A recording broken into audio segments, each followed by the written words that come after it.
Ils avaient à peine 20 ans durant l'été 1944. 70 ans après, les souvenirs sont intacts.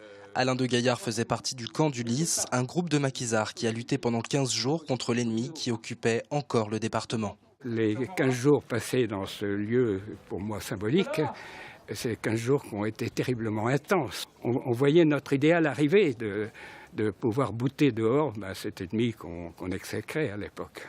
Évocation de souvenirs devant anciens combattants et élus au château du Lys, à l'époque totalement abandonné où ces jeunes résistants avaient établi leur campement. Ils n'y étaient retournés qu'une fois depuis, il y a 12 ans. La propriétaire du château était heureuse de pouvoir les y réunir à nouveau. C'est un honneur pour moi, puisque nous en avons tellement entendu parler, par ma mère également, qui elle avait 14 ans à l'époque, donc le maquis pour elle c'était quelque chose de très très important. Le 22 août 1944, Alain de Gaillard et ses amis ont accueilli des parachutistes franco-anglais de l'opération Dickens. Ils leur ont appris à manier les armes, mais après la libération, leur action fut très vite oubliée. Quand tout a été terminé, on n'avait plus du tout envie, on voyait bien que ça n'intéressait personne. Pour ce 70e anniversaire, une stèle commémorative a été inaugurée.